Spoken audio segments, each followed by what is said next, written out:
আজকে আপনাদের সঙ্গে যে বিষয়টি নিয়ে আলোচনা করব পুরুষের স্পার্ম কনসেন্ট্রেশন অথবা ধাতুর ঘনত্ব কমে যাওয়ার কারণ নিয়ে, বা এই বিষয়ে আমরা কি করতে পারি, এটা প্রতিরোধে আমরা কি ধরনের খাবার খেতে পারি, এই বিষয়ে বিস্তারিত আলোচনা করব।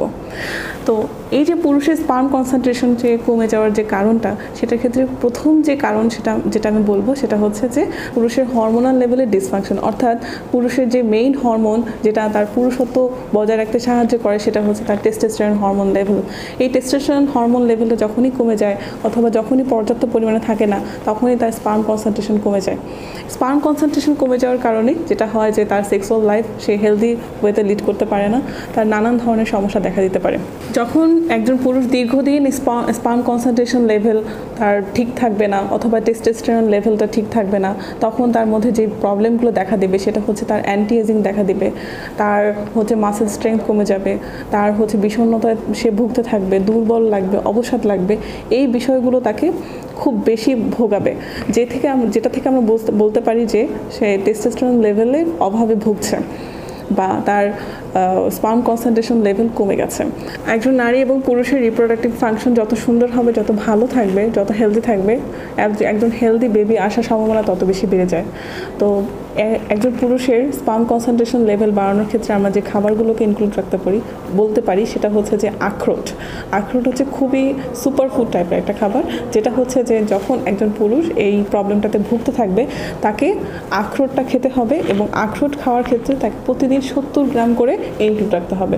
তার আনুষঙ্গিক যে খাবার আছে তার সঙ্গে আখরোটটাকে রাখবে। আখরোটের পাশাপাশি সে চীনাবাদামকে রাখতে পারে, কাঠবাদামকেও রাখতে পারে। স্পার্ম কনসেন্ট্রেশন বা টেস্টোস্টেরন লেভেল ঠিক রাখার জন্য সবচেয়ে গুরুত্বপূর্ণ যে 3টা এলিমেন্ট সেটা হচ্ছে ভিটামিন ডি, ক্যালসিয়াম এবং জিঙ্ক।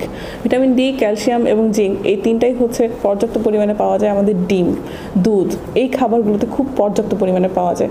আমরা যারা হচ্ছে যে এই যে স্পার্ম কনসেন্ট্রেশন লেভেলটা যাদের কম থাকে বা টেস্টোস্টেরন লেভেলে যাদের কম থাকে, তাদের ক্ষেত্রে আমরা এই খাবারটা বিশেষ করে ডিমটাকে দিনে 2 থেকে 3টা খেতে বলি, যাতে করে তার এই মিনারেলস লেভেল, ভিটামিন ডি এর লেভেল, ভিটামিন এ, ই, কে, এই ভিটামিন লেভেলগুলো, মিনারেলসের লেভেলগুলো এগুলো যেন সঠিক পরিমাণে থাকতে পারে।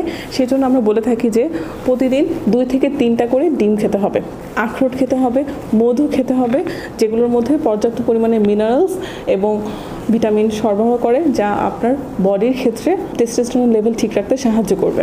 আরেকটা গুরুত্বপূর্ণ বিষয় হচ্ছে লাইকোপেন জাতীয় খাবার ইনক্লুড রাখা। লাইকোপেন জাতীয় খাবার হচ্ছে যেগুলো দেখতে লাল ধরনের যে খাবারগুলো, যেমন হচ্ছে টমেটো, আনার, ক্যাপসিকাম ইত্যাদি, এই খাবারগুলো হচ্ছে লাইকোপেন সমৃদ্ধ। এগুলো আপনার পুরুষের দেহে টেস্টোস্টেরন লেভেল ঠিক রাখতে সাহায্য করবে। পর্যাপ্ত পরিমাণ খাবারের পাশাপাশি আপনাকে প্রচুর পরিমাণে পানি খেতে হবে। প্রতি ঘন্টায় আপনাকে 1 গ্লাস করে পানি খেতে হবে। আপনি আরেকটা বিষয় ইনক্লুড রাখতে পারেন, সেটা হচ্ছে ডার্ক চকলেট সুপার ফুডের মতো কাজ করে। প্রতিদিন আপনি 1 কামড় করে হলো ডার্ক চকলেট, প্রপার যে ডার্ক চকলেটটা সেটা খাবেন, কোনো ধরনের সুইটেনার এটার মধ্যে ইনক্লুড থাকবে না। আর হচ্ছে ওমেগা 3 ফ্যাটি অ্যাসিডযুক্ত খাবার খাবেন। ওমেগা 3 ফ্যাটি অ্যাসিডযুক্ত খাবার আপনি কোথায় পেতে পারেন? আপনি সামুদ্রিক মাছে পেতে পারেন। আপনার এই যে চীনাবাদামগুলো খাচ্ছেন বা আখরোট খাচ্ছেন, এটার মধ্যে প্রচুর পরিমাণ ওমেগা 3 ফ্যাটি অ্যাসিড থাকে। আরেকটা যে বিষয় বলবো সেটা হচ্ছে যে প্রপার লাইফস্টাইল সিস্টেম বলতে আমরা বলি যে এখন আমরা খুবই ঘুমের অভাবজনিত সমস্যায় ভুগছি। ঘুমের অভাব যাতে না হয়, প্রতিদিন পর্যাপ্ত 6 থেকে 8 ঘন্টা ঘুমাতে হবে। আপনার যখন প্রপার স্লিপ হবে, আপনার বডি ফাংশন প্রপারলি কাজ করবে। বডি ফাংশন প্রপারলি যখন কাজ করবে, তখন আপনার হরমোনাল ফাংশনও সুন্দরভাবে কাজ করবে, এবং আপনি এই যে প্রবলেমটাতে ভুগছেন যে স্পার্ম কনসেন্ট্রেশন লেভেলটা কমে যাচ্ছে, টেস্টোস্টেরন লেভেল কমে যাচ্ছে, এই প্রবলেম থেকে আপনি বের হয়ে আসতে পারবেন। আজকে পর্যন্তই। ধন্যবাদ। ভালো থাকবেন, সুস্থ থাকবেন, হেলথ টিভি বাংলার সঙ্গে থাকবেন।